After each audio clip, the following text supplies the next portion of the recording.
every moment, and we look forward to hearing all about your success in the future. Thank you.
Shortly, the Chancellor, the Honourable Michael Egan AO, accompanied by the academic procession, will enter the graduation hall.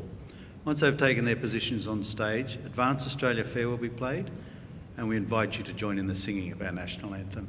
Would you please stand for the academic procession?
Please be seated.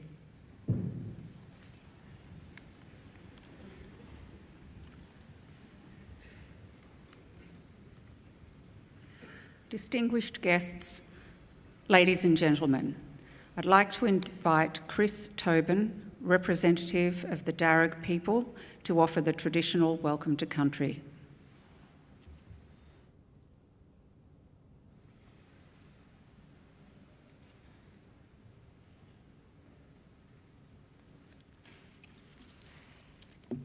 Thank you. Budri Gumara, everyone. Nalawa. Good afternoon, and welcome to the lands of the Wallamedigal. I belong to one of the local Aboriginal families of the Darug people, the traditional custodians over this part of the country. I wish to firstly pay my respects to the country and its people, and to thank the university for their acknowledgement of us and the invitation to welcome you here this afternoon. That acknowledgement is important for our people and much appreciated. My family descend from Yarramundi, a respected elder and cleverman of the Burrabrongal clan during the early years of colonisation. He saw that our survival in this new world could best be secured if we could learn more about it.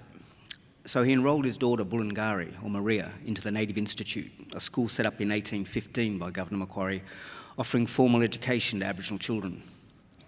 Maria studied there for several years and used her newly acquired skills to lobby and ultimately secure some land for herself and her family out along the Richmond Road. Other Aboriginal families soon joined them, and it became known as the Blackstown, where the present-day city of Blacktown gets its name. We are very proud of her, as I'm sure your families are of you here today. And with good reason. Your success is our success. Your advancement, our advancement. Now, that was probably better understood in more traditional times when clan groups were smaller and abided by strict sharing laws, which meant that the food that you caught and brought back was distributed throughout the rest of the camp. Your skills and good fortune were thus enjoyed by all. Your efforts literally nourished the rest of the community, and you in turn were looked after by them. Yes, we can live quite beautifully when we work together. Our Aboriginal ancestors certainly lived well in many respects, and I use occasions like this to offer them to yourselves as a model or a benchmark on how good to expect our lives today. You see, when Captain Cook arrived here a little over 240 years ago, he encountered a people whom he described as one of the happiest people he'd ever met. Now, they owned nothing but the tools they carried, made their shelters from the bark of trees without cutting them down, and harvested food from the earth without excessive tilling or clearing. Now, these were not primitive societies, these were ancient cultures. So there was no slavery, no rich and poor, no rents or mortgages, and no homelessness. People cooperated to collect the resources which were needed, and then they were shared out according to strict Aboriginal law. Our lands were maintained with fire and responsible harvesting. Our rivers and waterways kept clean and unpolluted, with people drinking out of them as they've done here for the past 20,000 years. So remember, this is not an ideal or a dream. This was normal life for us and for the longest time. And there's little reason why we should expect less for ourselves and our children than what our ancestors enjoyed. Admittedly, there's a lot more of us now. But we're a clever people, and there's still much magic in the world, I believe. So graduates, I would say expect great and wonderful things from your life. Life is good, and we're naturally happy and healthy people.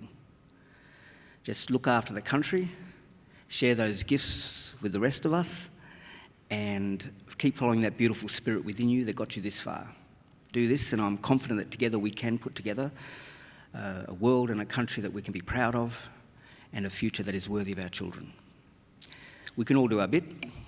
I'll do mine now by winding up and letting you graduate. I just want to say congratulations to all of you, and all the best in our collective futures. Thank you, and welcome to country.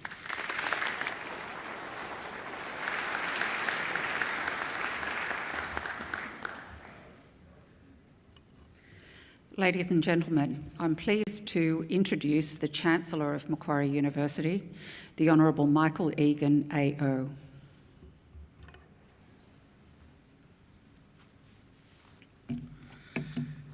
Thank you, Chris Tobin, for your welcome to country. Here at Macquarie University, we are very proud of our relationship with the Darug people, whose customs and cultures have nurtured this land since the Dreamtime. So on behalf of the university, and I'm sure on behalf of everyone here today, I offer our thanks and respect to all of their elders, past and present. Well, now, graduands, ladies and gentlemen, boys and girls, first of all, I want to thank all of you for coming today. A graduation ceremony is a very important celebration of achievement. The achievements, of course, of our graduands, but also of the university. So it's very good that you're here, and I'm very grateful that you are. I also today want to especially thank those of you who have brought children with you.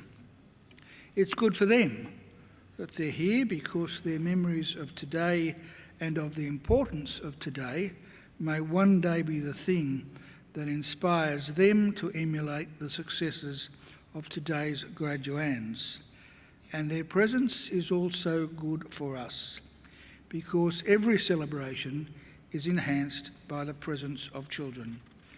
Now, unless children have changed enormously since I was a child, few of them will be able to stay quiet or still for the duration of a graduation ceremony. And I don't expect them to, I don't want them to, and I don't want you to worry if they don't. They are most welcome, so please let them run around and make as much commotion as they like.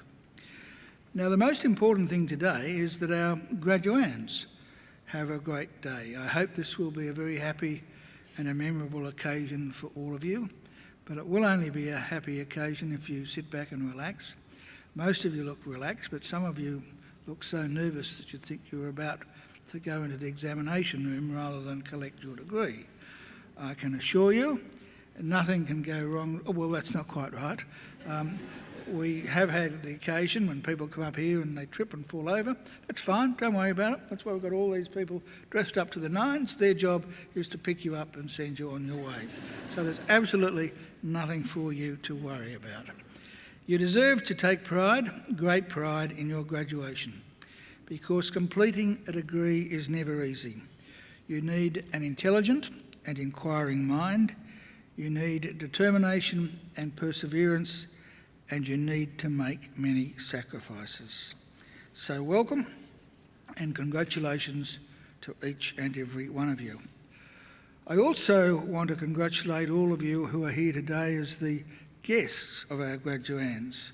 The very fact that you have been invited by one of our graduands to share one of the great days of their lives is proof positive that you've been very important in their lives and in the successes that we celebrate today.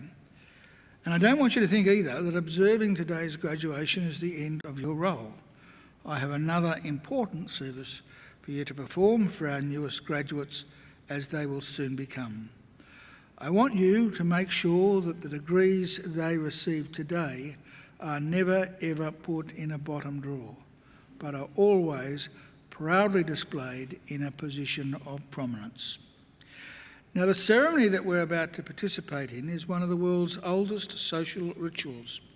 For centuries, graduates have been donning robes just like the ones our graduands are wearing today, and participating in ceremonies just like this one. Indeed, there are some 50 universities in the world which can trace their history back more than 500 years. Now, I hope it won't come as a surprise to you to learn that Macquarie University is not one of those 500 universities. We're a very young university. We celebrated our 50th anniversary just 4 years ago.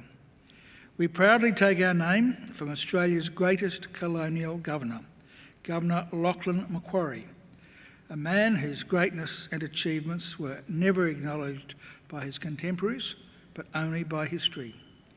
Those of us who went to school in New South Wales learnt that Macquarie was a great builder, and he was, but his greatest legacy had nothing to do with bricks and mortar. His greatest legacy was the ethos he established, much to the annoyance of the British authorities at the time, of an egalitarian society, because it was Macquarie's insistence that in this fledgling convict colony there be no distinction between the free and the freed that was the foundation of the Australian notion of a fair go for all. And that is a legacy that here at Macquarie we will always aim to maintain and honour. Now, notwithstanding Macquarie's greatness, it is fair to acknowledge that some of his actions would not pass muster today. Removing Aboriginal children from their families, even for the purpose of their own education, would certainly not be tolerated today. I wonder how many things we accept today that we will one day look back on with shame. One of the attributes I hope Macquarie University will impart to all its students is the capacity for moral and ethical reflection, and a yearning always to help right the wrongs, not just of the past, but also of our own time. After our first 54 years, we now have over 184,000 Macquarie graduates living in more than 140 countries. Macquarie is a very modern and outward-looking university. We're now ranked in the top 2% of the world's universities. From our beginnings, we have defied the traditional boundaries of academia. We've pioneered, and we continue to pioneer, learning and teaching approaches that challenge conventions and shift thinking. Our students play a major role in their own learning and are empowered to guide what and how they learn. We're also research pioneers. Our framework for the future, world-leading research with world-changing impact, is brought to life by renowned researchers whose bold and innovative solutions to issues of global significance are of enormous benefit to the world we live in. And by the way, that's not some idle boast. I'm sure most people in this room at some stage of their life use Wi-Fi. Now, it might surprise you to know that Wi-Fi was not developed by scientists at Oxford University or Harvard University or even Sydney University. No, Wi-Fi was developed by the scientists and the engineers at Macquarie University in conjunction with scientists from the CSIRO. Now, I think that's something that both Macquarie University and the CSIRO can be justly proud of. The research that's currently underway at Macquarie is no less significant. I'm sure all of you will be aware of the recent death of Professor Stephen Hawking, a brilliant scientist and a marvellous and inspiring man. The disease he fought almost all of his life was motor neurone disease, and I'm very proud to say that our Faculty of Medicine and Health Sciences is at the forefront. In fact, I think it's fair to say we are the Australian leader in helping to find a cure for that dreadful disease. In fact, we have countless research projects underway here, all of which have enormous potential to add to the world's knowledge and well-being. We're also proud of some of our new or relatively new facilities, including our Australian Hearing Hub, our library and our hospital. We are the only university in Australia which owns and operates its own hospital. And as well as being used by the academics in our Faculty of Medicine and Health Science, it of course is also used for its primary purpose of treating sick people. And I can assure you that the standard of treatment that you get at the Macquarie University Hospital is absolutely first class. And I can attest to that personally. I was a patient there for 3 nights myself about 3 years ago. And let me tell you, the treatment you get is absolutely first class, especially if you're the Chancellor. So I recommend it to you.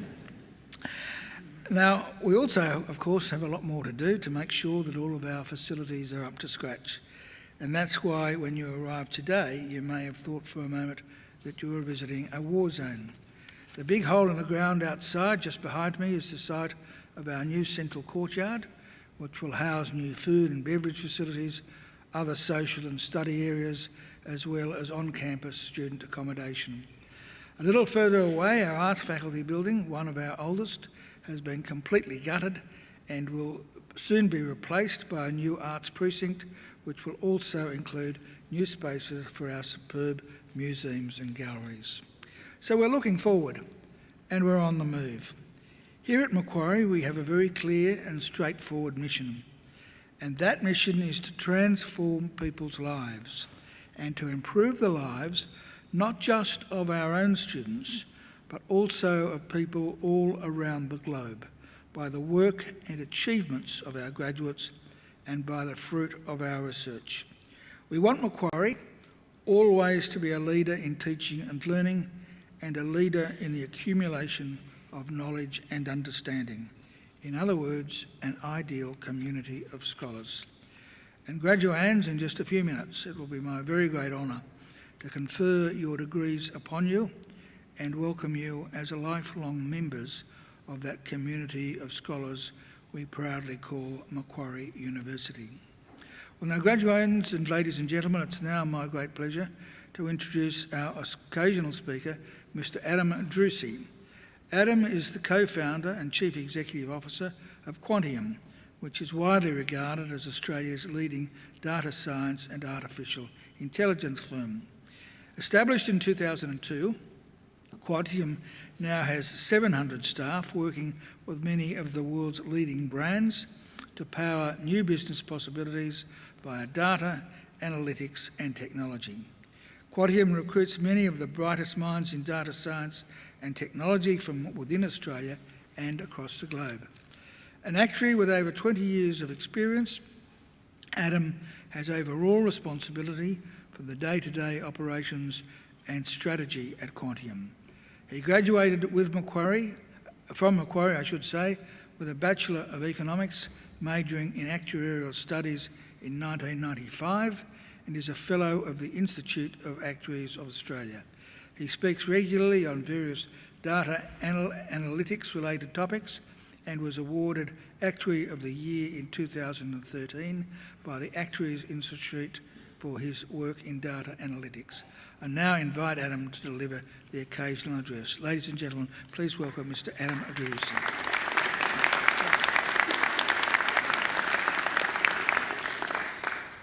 Well, thank you, Chancellor.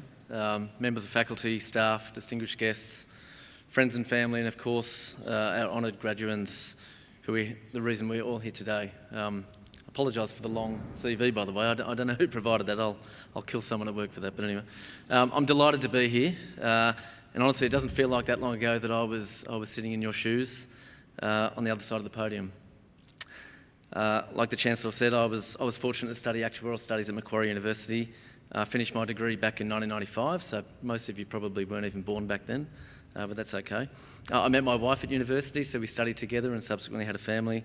And I have many lifelong friends that I went to university with, and I hope that you'll all have the same experience.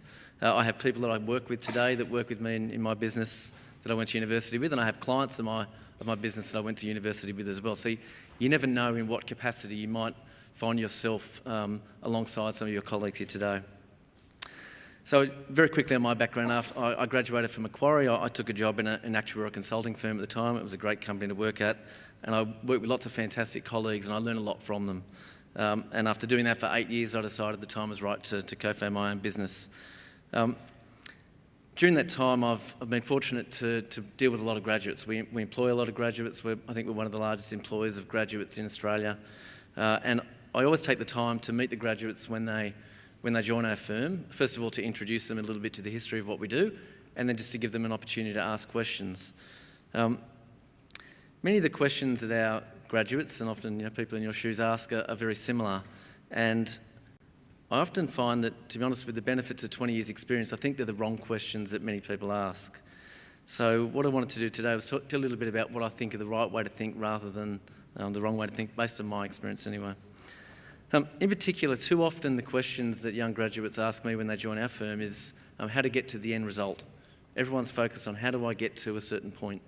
How do I become the CEO? How do I become whatever it might be? Too often they associate success with, say, how much money they earn, or what role they're in, how senior they are, how many people report to them, all of these sorts of things. Whilst those things can be nice, and I can assure you they aren't a guarantee for a happy career or a happy life. I've met lots of people who are very rich, who are very miserable, and I've dealt with lots of seemingly very senior people in business that you would think have very successful careers that are either very unhappy or frankly not very nice people. So just being successful in your own career isn't enough. So what do I think makes for a happy career? There's a lot of things, but I thought there's one thing I'd touch on today, and what I wanted to talk about today was authenticity. The dictionary defines authenticity as the quality of being real or genuine. It's difficult to describe what authenticity looks like in human beings, but you can instantly tell when someone's being authentic and when they're not. So what do authentic people in the work environment that I think is so important to both their success in their careers, but also to their ongoing happiness? Most importantly, they don't compare their career or journey to someone else's career. We're all unique individuals. Everyone's different. You all got your own skills and things that you're particularly good at. And in this day and age of social media, I think far too many people judge themselves about what other people are doing. Whether they're looking at what other people are wearing, other people where they might be on holidays, how they look, all sorts of things. Highly authentic people don't compare themselves to others. I truly believe in doing your best without comparing yourself against others. And trust me, over 20 years of employing lots of very intelligent graduates, I've seen lots of people who have every reason to be happy with both their careers and also their lives. They spend far too much time worrying about how they're tracking versus someone else. And often it leads them to unhappiness. Highly authentic people don't fake their feelings. So they don't hide their feelings or pretend they're something they're not. They express their opinions honestly and openly without fear or prejudice. Showing your true feelings allows others to know who you are and what you stand for. Importantly, authentic people do this all the time, and it frees them from the burden of bottled up emotions. Obviously, if you're in a workplace, and generally, be respectful of other people, but you'd be amazed what a differentiator just being authentic and being yourself can have in the workplace. I can tell you as a CEO of a company, there's nothing worse than someone coming up and sucking up to you. It actually just puts you off. So when someone's their self and you're yourself, you'll be a lot happier. Highly authentic people also don't worry about trying to please everyone. They might strive to show compassion and understanding to everyone, but they don't strive to live up to other people's expectations, and they don't bother to try and please everyone else. They know you cannot please everyone, and you shouldn't even try. Just try to be confident about who you are and what you do, and be happy in yourself, not whether others are happy with you. Highly authentic people are also comfortable in their own skin and know their own self-worth. They don't need other people like their boss to tell them how special they are. It doesn't mean that they don't strive to continually learn, but rather that they are unapologetically themselves and comfortable in their perfect imperfection. If you can be confident and happy in yourself with who you are, then that will go a long way to personal happiness in your career and your life. Highly authentic people also don't dwell on the past. While ever you are worried you will repeat past mistakes, it will hold you back from creating new experiences and new relationships. We make mistakes at work every day. In my life, I make mistakes every day. The key is how you learn from mistakes. I see far too many people where a fear of failure holds them back from achieving what is possible in their life. If you can look at mistakes or failures as learning opportunities, then trust me, you'll be a lot happier than those who dwell on such moments in their lives. Highly authentic people also keep an open mind. They're always open to new ideas and life lessons, and they have a philosophy of constant learning. They listen with an open mind to new ideas and arguments. Whilst you may have just finished a university degree, trust me, you're only just beginning learning things in life, and really, ideally, you want to learn something new every day. That's the philosophy I take. Every day, I want to learn something new. Ideally, you don't have to be examined on it every 6 months, but if you learn something, that's ideal. You may not always agree on something that everyone else says, but if you emerge out of it a more balanced, knowledgeable, tolerant, and ultimately a happier person. And finally, highly authentic people don't value material possessions over life experiences. Many people often ask me about the success of our business, and they focus on the material things like how big our company is, how much the company might be worth, those sorts of things. And yes, those things are nice and they help provide lots of opportunities for happiness. But when I'm long retired and I look back at what I found most satisfying in my own career, I'll reflect on the relationships I developed with other people, the friendships that I made at work, the careers that we helped develop for people that work with us, and the individuals that maybe we're quietly able to help in times of need in their lives. Because in the end, it's not how much money you've accumulated that counts, but rather the lives you have touched and the lessons that you have learned along the way. So on that note, I congratulate each of you on your graduation, and I wish you every success in the future. Thank you.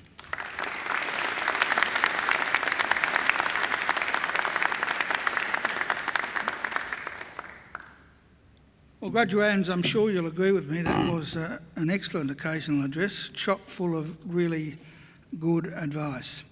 Be authentic.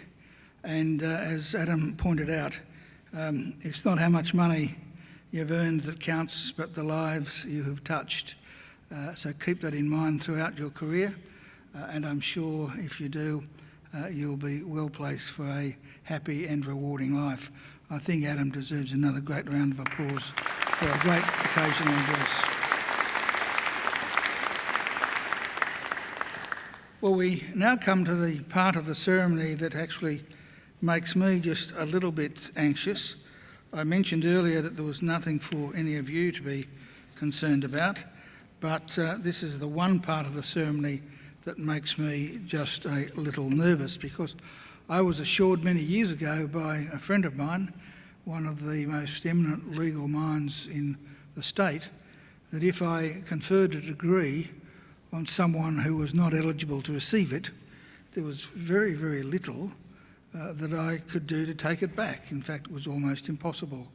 So this moment actually always fills me with dread because I know that it's almost impossible for me to cancel a degree that I have conferred. So before I do anything, I have to ask the registrar over there, Gail White, to give me an absolutely ironclad assurance that you are all eligible to graduate today, that none of you ever skipped a class, and that none of you were ever late in submitting an assignment. Gail, can you give me that assurance, please? Yes, Chancellor. Thank you, that's a relief. I certify that all of the candidates being presented here today and those who are absent have satisfied the requirements of the Academic Senate for the degrees they are to be awarded. Would all candidates for admission to degrees please stand? That's you, yes. Graduands, in the name of the Council of Macquarie University and by my authority as Chancellor, I admit each of you present and those who are absent to the degrees for which you have qualified. Graduates, congratulations.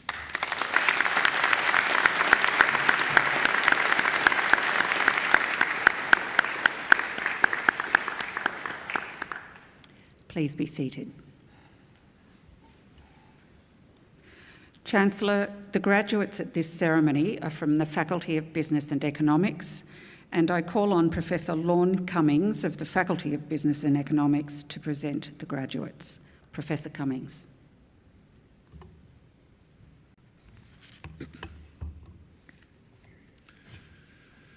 Chancellor, the graduates at this ceremony are from the Faculty of Business and Economics.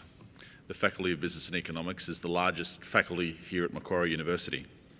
We're an applied, engaged and global business school. Our role is to create knowledge through applied research in the areas of marketing, management, finance, economics, actuarial studies and accounting. Working with our academic and corporate partners, students and alumni, we create and share research that addresses business and societal challenges. Our programs are innovative and include engagement with industry, as well as the development of employability skills. The skills developed are in demand globally. Our programs are recognised and accredited by key industry bodies, and we enjoy a strong reputation amongst the business and professional communities. Our graduates have starting salaries well above the average for all Australian business schools, and these graduates have the skills, knowledge and purpose to make a positive contribution to their families, to their communities and to the world. Chancellor, I'm proud to present to you the graduates from the Faculty of Business and Economics whom you have admitted to degrees. Chancellor, I present to you the graduates from the Faculty of Business and Economics who you admitted to degrees. I present graduates admitted to the degree of Bachelor of Applied Finance with a degree of Bachelor of Economics, Yusuf Ahmadzai.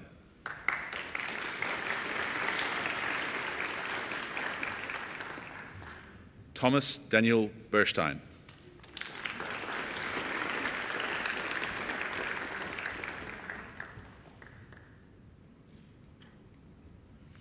Nicholas James Cooper.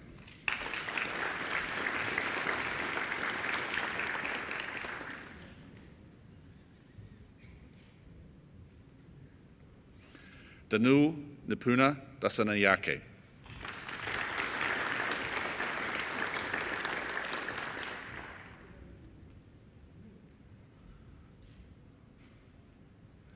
Yi Han Tommy Liao.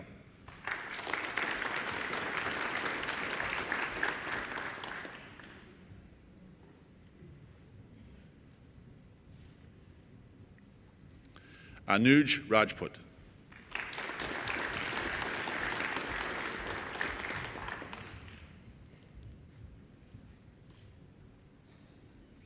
Luke Vumbaka.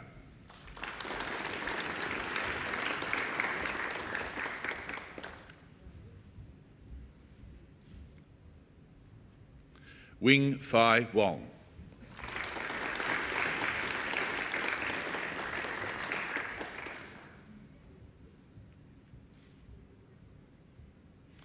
present the graduate admitted to the degree of Bachelor of Arts with the degree of Bachelor of Commerce, Claudia Venita Glushak.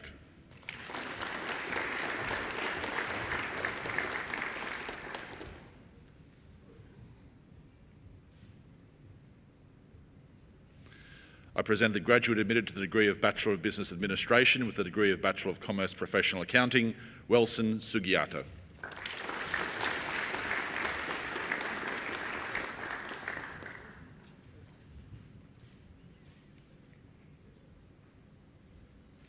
I present graduates admitted to the degree of Bachelor of Arts, Harrison Bass.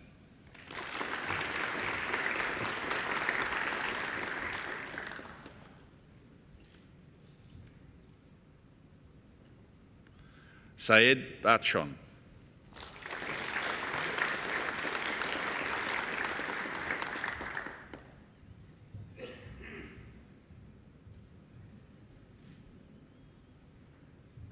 Emma Camden.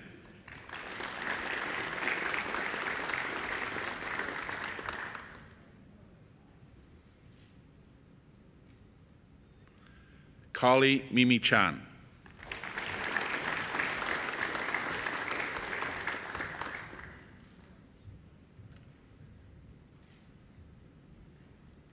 Lauren Dalton.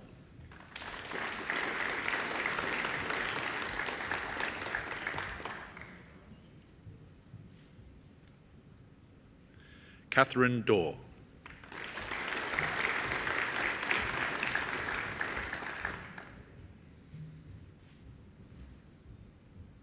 Edward James Dooley.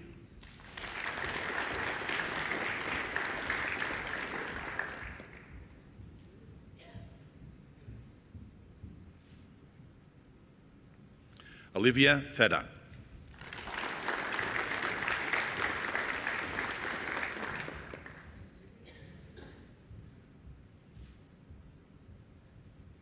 Georgia Ann Higgs.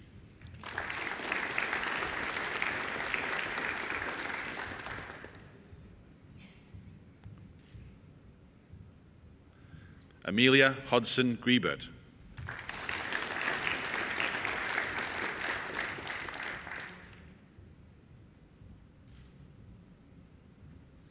Sheridan Humphreys.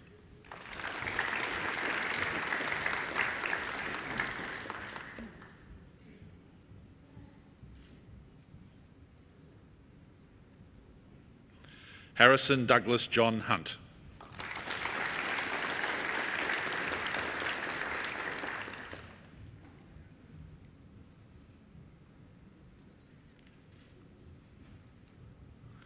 Azaria Trisha Khan.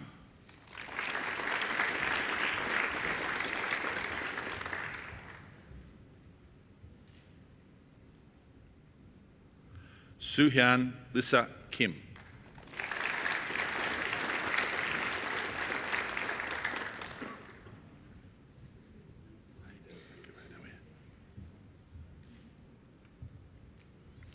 Sam William Hamlet Kitchen.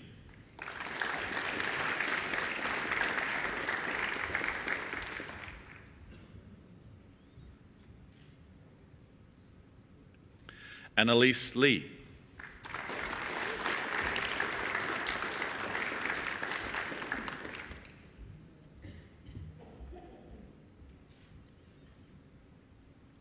Sophie Mikov.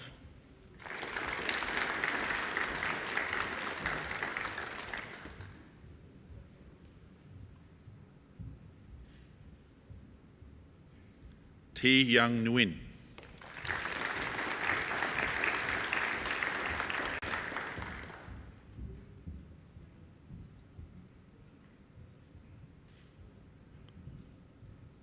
Mizuki Okoshi.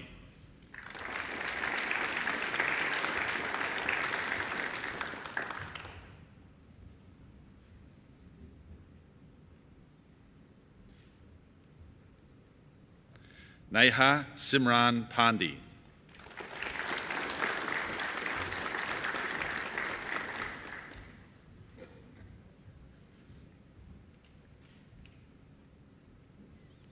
Jinyu Chio.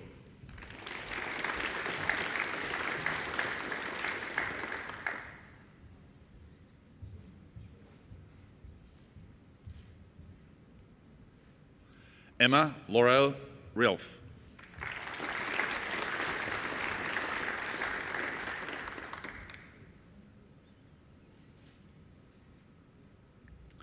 Madison Sorrell.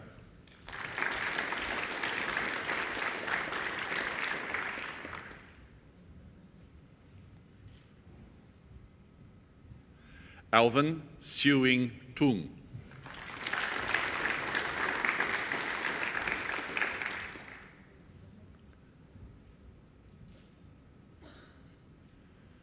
Shu Chi Wei.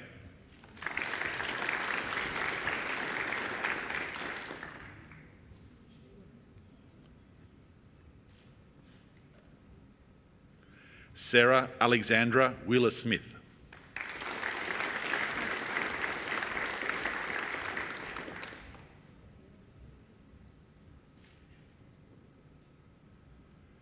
Katerina Zenos.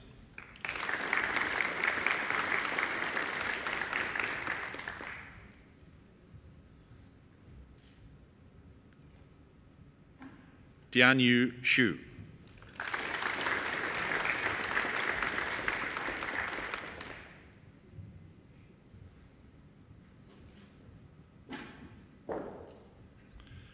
Laura Ilana Yamin.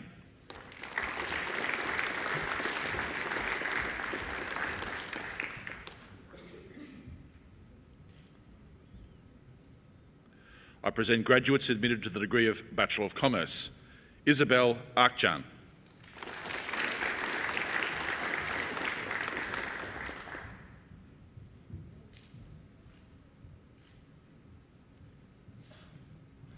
Ariel Jordan Alcantara.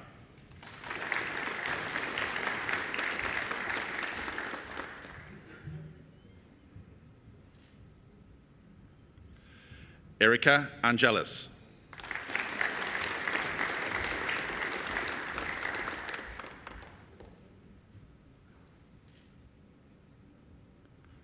Roaya Azani.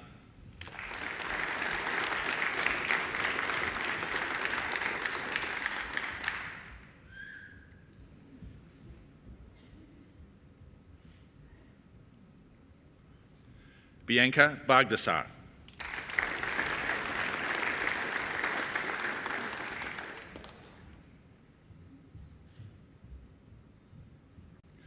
William Trevor Baldwin.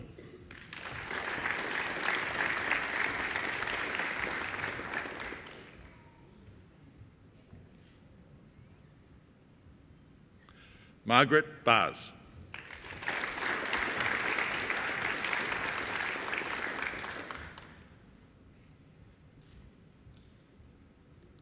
James Andrew Bolt.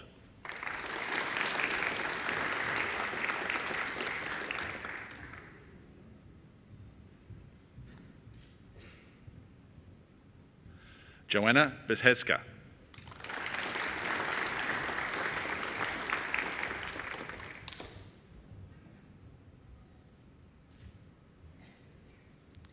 Jocelyn Simone Campbell.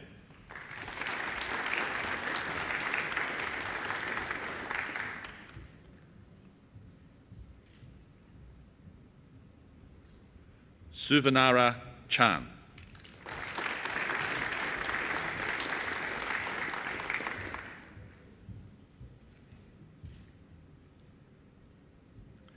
Hui Ching Chen.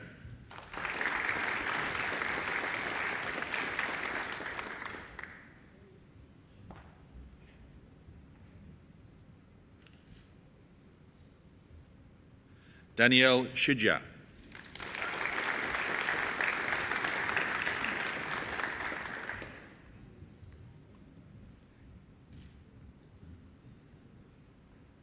Munzarin Chowdhury.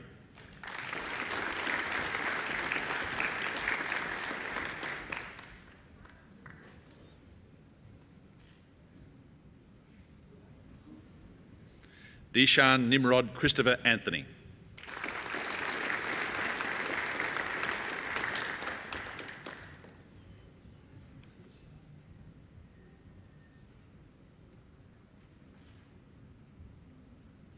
Benjamin Nicholas Cleveland.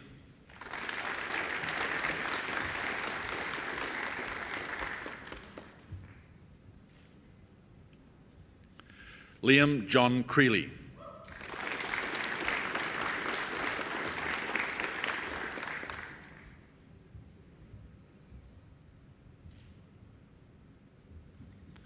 Denise Lauren Crystal Dessa.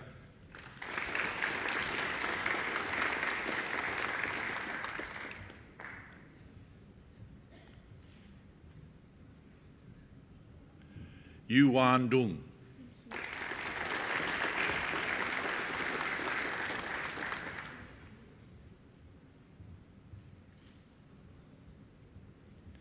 Caitlin Egan.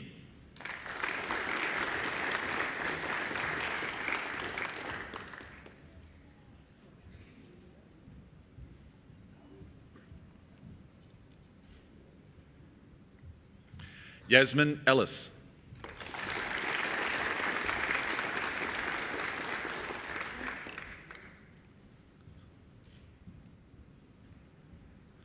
Khan Muhammad Inambul.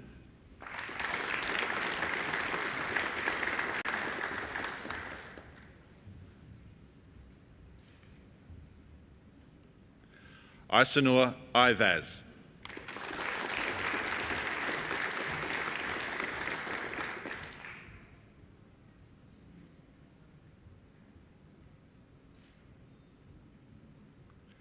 Xiaojun Fang.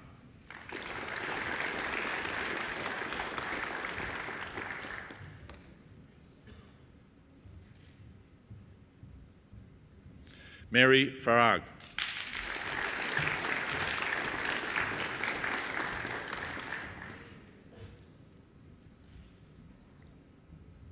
Ryan Fletcher.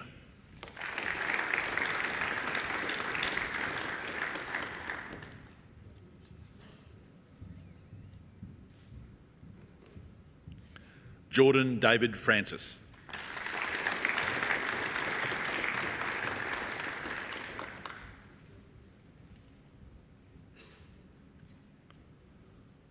Lauren Galliano.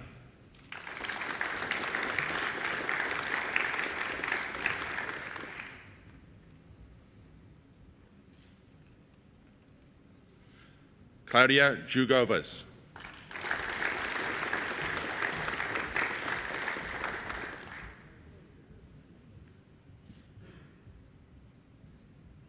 Doha Hadid.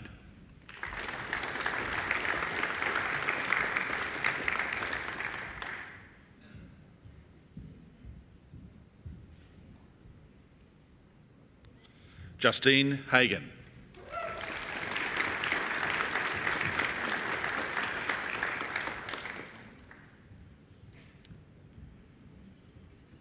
Isabel Micah Hampson.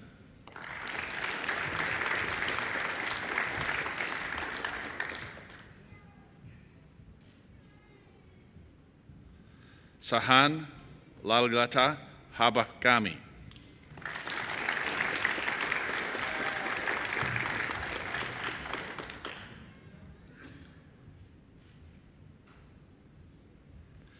Aaron Heng.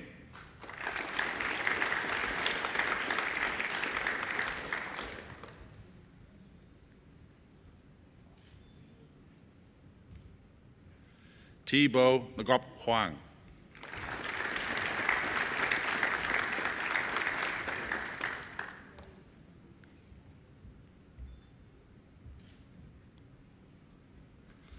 Louisa Wen-Ting Hu.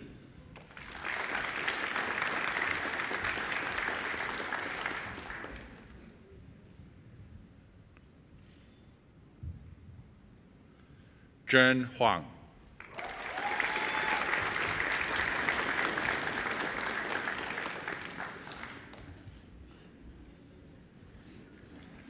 Brian Huynh.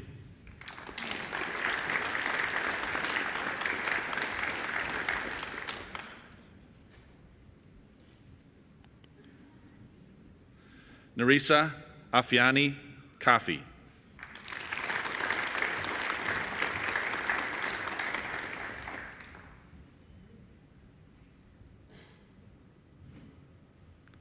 Maria Hosravian.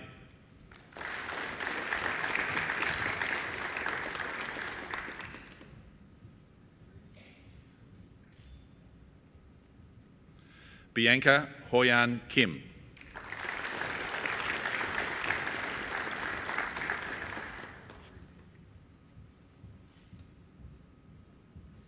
Shirley Kim.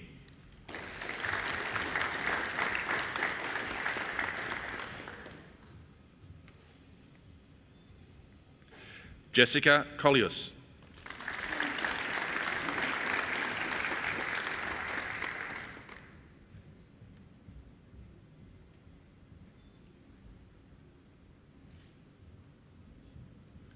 Yuen Q. Lam.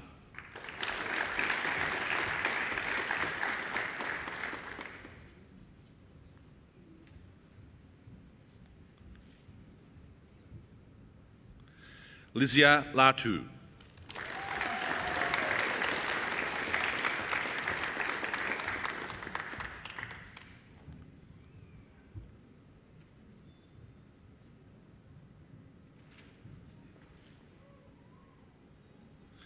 Min Sang Lee.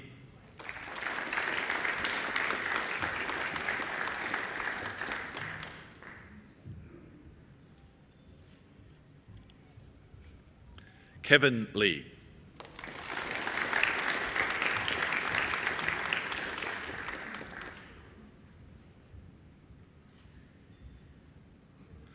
Zan Hong Nielsen Leo.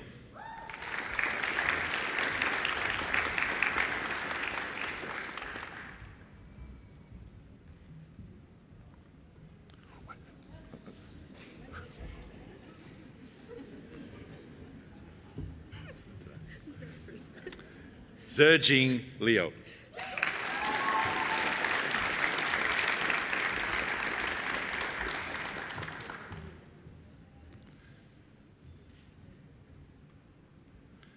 Xiao Han Lun.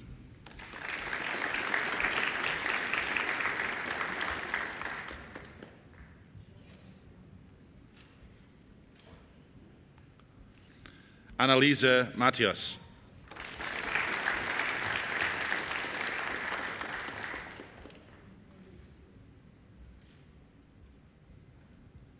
Luke David McAllister.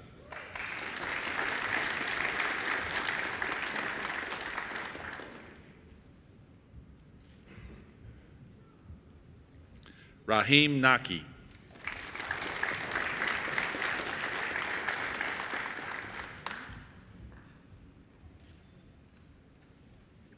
Jessica Kate Nichols.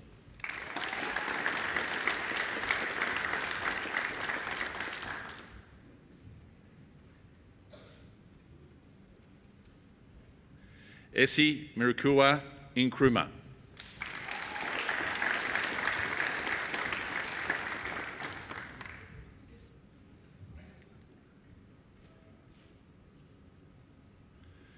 Caitlin Norbury.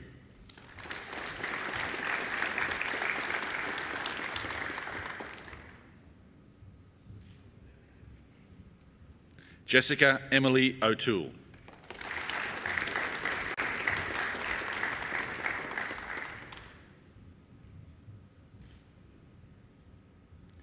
Benjamin James O'Meara.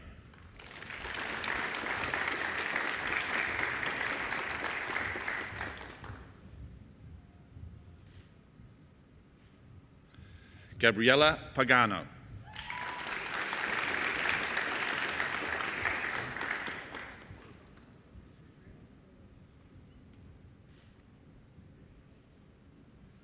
Sophia Rose Piper.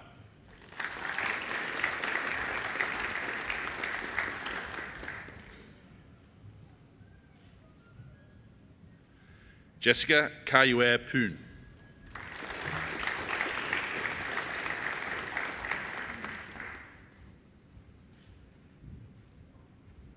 Georgie Renee Quaid.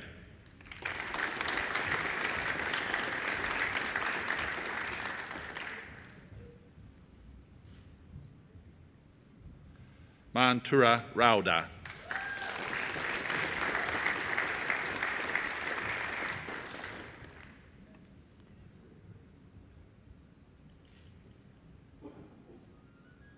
Roy Anthony Ray Miley.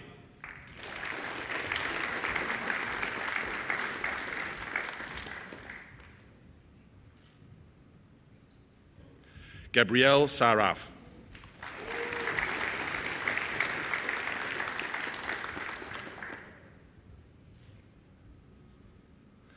Benjamin Matthew Salway.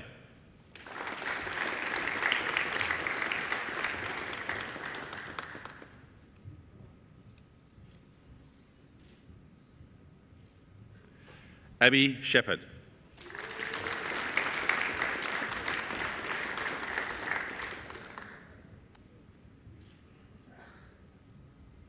Jordan Adesishan Simpson.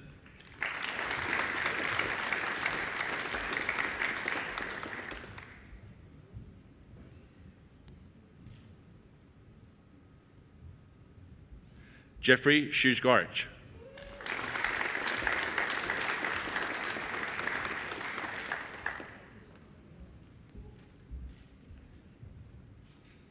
Yusuf Shliva.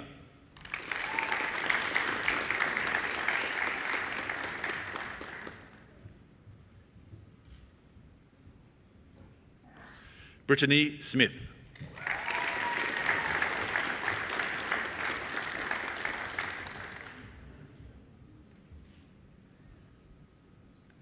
Eugene Tan.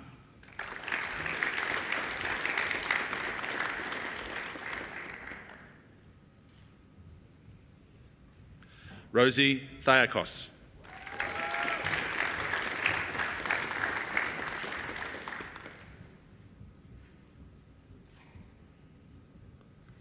Ivy Jan.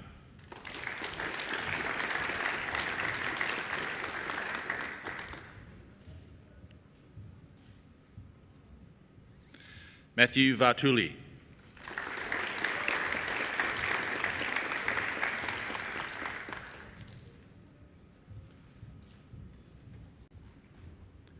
Emily Vella.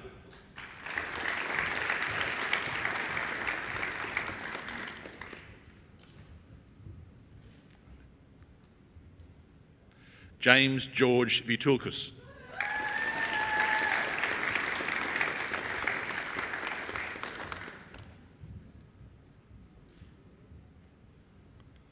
Mern Wang.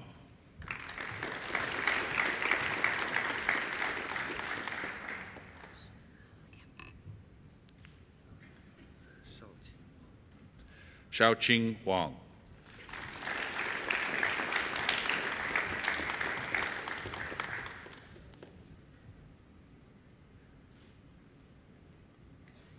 Sir Yuan Wang.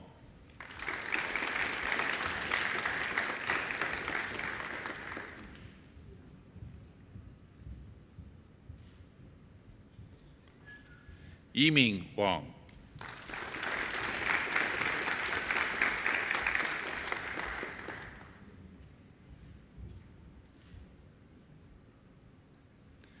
Yiqing Wang.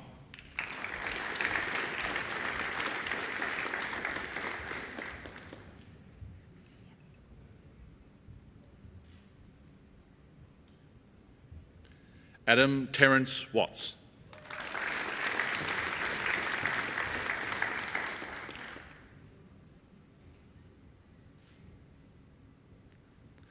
Joshua Corey Watts.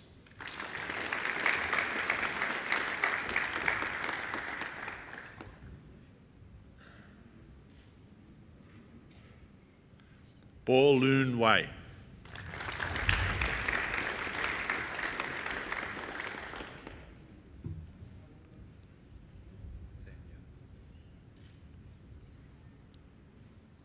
Zhen Yong Wei.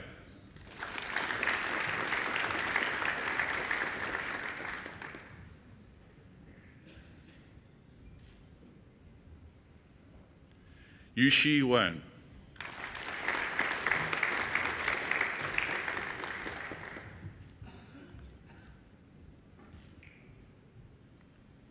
Christopher Tinyao Wong.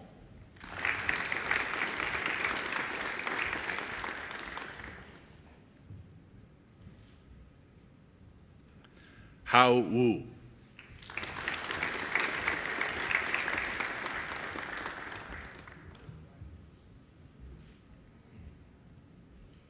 Sang Wu.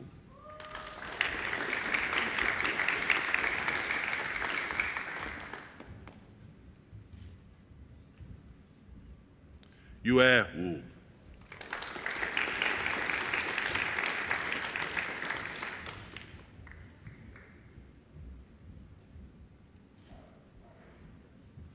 Silhui Shang.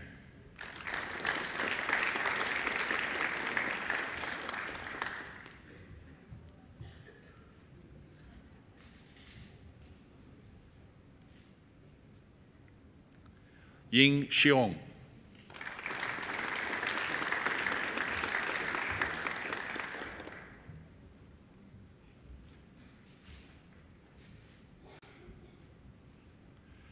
Wenjie Xu.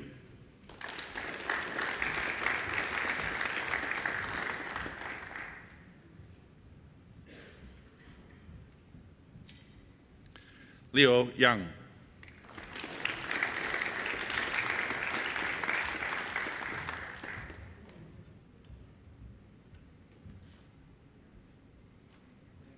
Philip George Yi.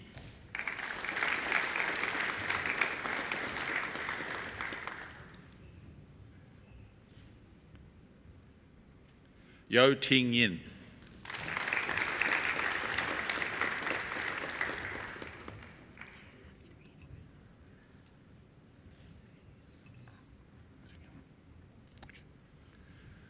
Xiao Ying Yuan.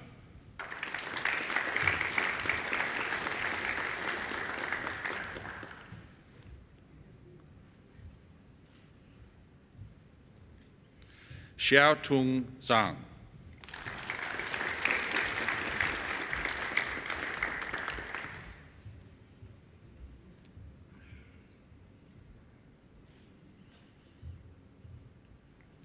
Ying Lin Zhen.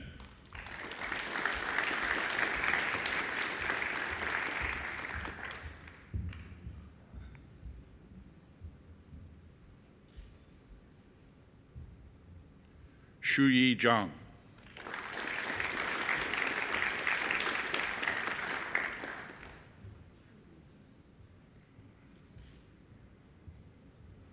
Yi Wei Zhang.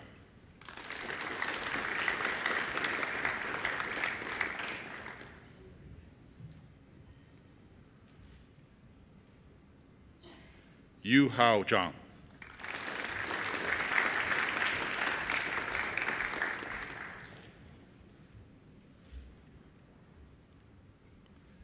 Ge Zheng.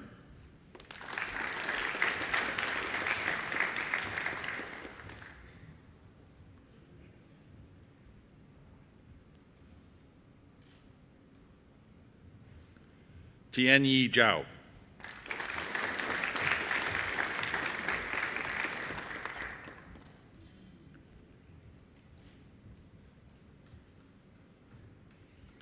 Yiqing Zhou.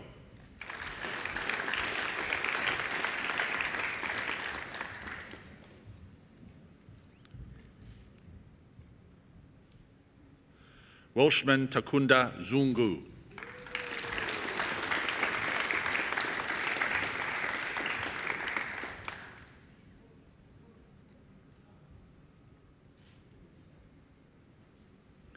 I present the graduate admitted to the degree of Bachelor of Commerce Professional Accounting, Yirong Wang.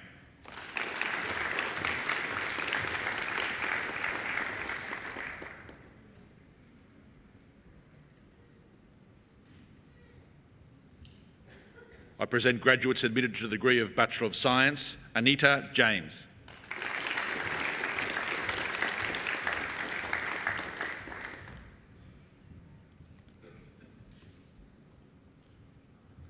Robert Jan Verveste.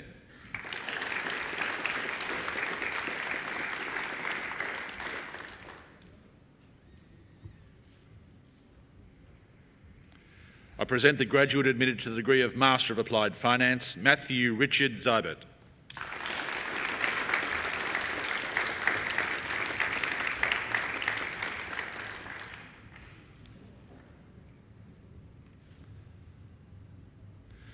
Chancellor, that completes this afternoon's presentation of the graduates from the Faculty of Business and Economics.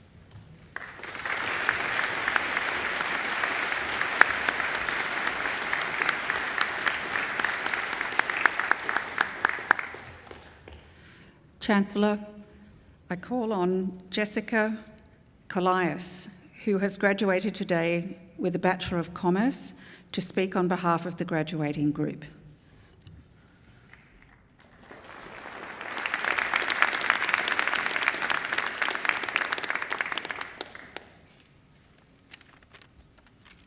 Good afternoon, Chancellor, members of the university, fellow graduates and guests. Congratulations to everyone graduating today. I'm honoured to stand before you and speak on your behalf. I can only hope that I do justice to the wide range of experiences that I know we have all had here at Macquarie, and hope that something resonates with you.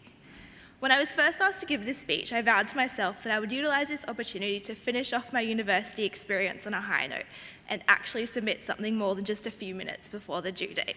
But somehow instead, the night before, I found myself doing anything but writing this speech. I guess old habits really do die hard. But hey, it's gotten me this far, and at least I can add work, swell under pressure to my LinkedIn skills. I know we all have certain people in our lives that we need to thank for getting us this far. Personally, I'd like to thank pretty much everyone I know for putting up with me being permanently tired and stressed for the past 3 years, and for getting me through this degree when I just about reached my limits. I'd also like to thank anyone I've ever done a group assignment with, not only for sharing your knowledge and textbooks with me, but mostly for providing me with a solid answer for that question that they ask you in job interviews. You know, the one where they ask you to describe a time where you overcame a challenging situation. On a more serious note, I'd like to thank Macquarie for providing me with countless opportunities during my time here, not only to further my learning, but to become more engaged with the world around me. Much to the surprise of myself, I've ended up leaving here with a long list of experiences and accomplishments that would not have been possible without the support and direction of everyone here at Macquarie. At times, I've been so far out of my comfort zone that I didn't know if I would ever find my way back there, but I'll be forever glad that I did so, and can honestly say that I leave here with no regrets, but rather countless friends and memories.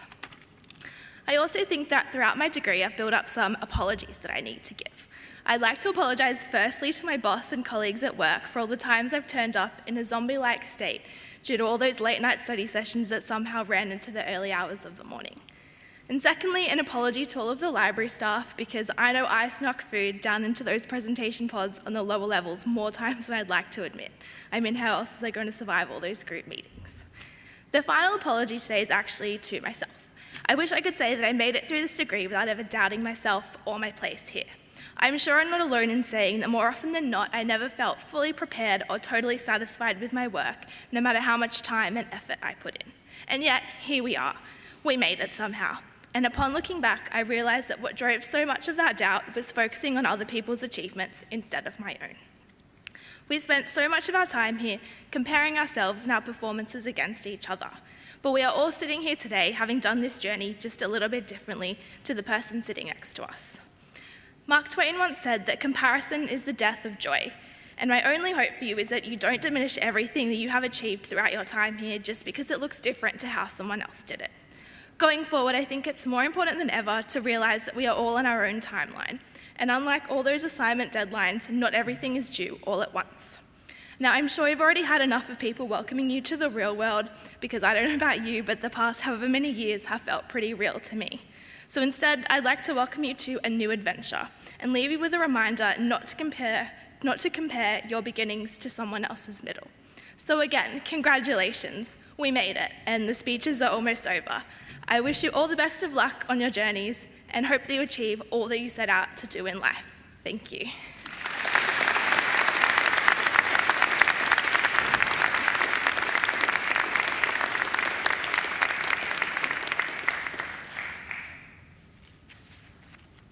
Well, congratulations, Jessica, on a fine speech with some very good advice in it, by the way, and congratulations on your commerce degree.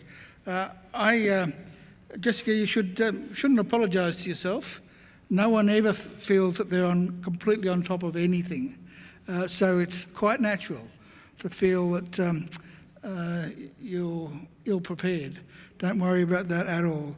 I think with your attitude, you'll do very well in the world, and I think she deserves another great round of applause.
Well, I mean, that wasn't too bad, was it? That glorious voice, ladies and gentlemen, belongs to Angela Brewer.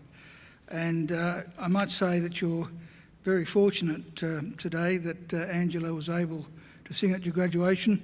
She does sing at most of our graduations, but occasionally she can't make it, and that's a real problem then, because I have to do the singing. So I think Angela deserves another great round of applause.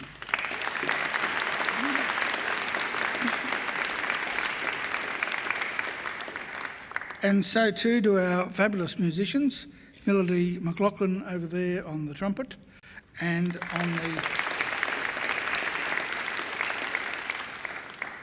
on the trumpet, Dr. James Forsyth.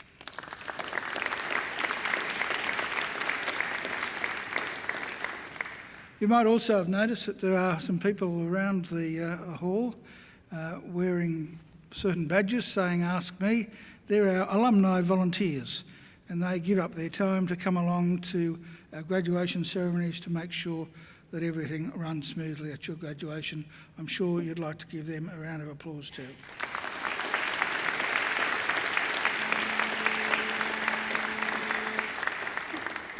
And sitting behind me, of course, are representatives of our academic community who have also been very important in your journey here at Macquarie University. I'm sure you'd also like to put your hands together for them.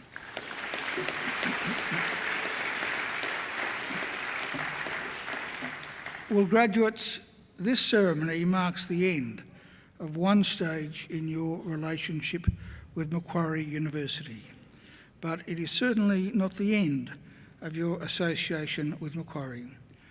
From today on, for the rest of your lives, you are part of the bigger Macquarie family, which is our alumni, and part of the network of over 184,000 Macquarie alumni spanning the globe. We'll keep in touch with you through our alumni program, which is focused on lifelong learning, lifelong support, and lifelong connections. Our commitment to you is to help you keep in touch and engaged with Macquarie throughout your life. And graduates, please do make sure that you come back to Macquarie, either to undertake more study or perhaps attend alumni events or use our aquatic and fitness facilities, or even, if you like, come back with some friends just to enjoy a picnic down by our lake. Well, now, graduates, the award of a university degree carries many opportunities and privileges, but like all privileges, it also carries responsibilities. Believe it or not, you, each and every one of you, can change the world, and you don't have to be a Nobel Prize winner to do it either, because almost everything you do, in your homes, in your workplaces, and in your communities, matters and can make a huge difference. The consequences of every effort, every action, large or small, can reverberate throughout society, through the decades, indeed the centuries. Even something as simple as a kind word or a kind gesture can often be the spark that ignites a great life or a great career or a great achievement. So as Chancellor of Macquarie University, I charge you to use what you have learned, not only for your own benefit, but also for the betterment of the community. I charge you to use the skills and knowledge you have acquired with rigour and integrity, and to commit yourselves to a program of lifelong learning and inquiry. I charge you to recognise the worth and dignity of all people, particularly those who have not had the opportunities that you have enjoyed. I charge you to set high goals and to continue the hard work that has brought you so far. I charge you, wherever you go, go with all your heart. And in all you do, I charge you to uphold the good name of Macquarie University. Now, graduates, I hope also that you'll always remember the people who've helped you along the way, many of whom are here with you today to help you celebrate. So to acknowledge their contribution and thank them for it, I'm now going to ask you to do a couple of things. Graduates, would you now please stand? Now I want you to place your degrees on the seats behind you so that your hands are free, and I'd now like you to turn to face your families and your friends. And now I invite you to give them a mighty round of applause.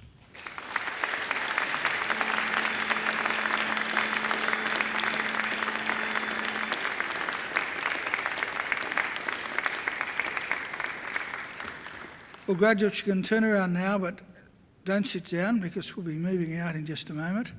I would remind you, though, to don't forget your degrees. Pick them up, otherwise we'll be looking for whoever's lost their degree. Now, in a moment, I will lead the official party out to the centre aisle, and we will be followed in procession by all of our new graduates. I would then invite all of you to join us in the procession down the centre aisle, out through the campus and down to the Macquarie, where I would invite all of you to stay and enjoy some light refreshments with us. We have plenty of refreshments for the adults, and we have some lovely refreshments too for the children, including ice creams and fairy floss. And they're available to everyone up to and exceeding my age. So please join us. Well, now, graduates, I now invite everyone to please stand. Would you please stand?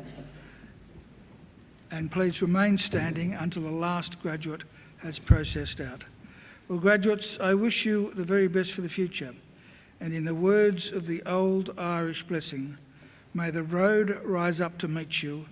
May the wind always be at your back. May the sun shine warm upon your face and rains fall soft upon your fields. And until we meet again, may God hold you in the palm of his hand. Graduates, good luck.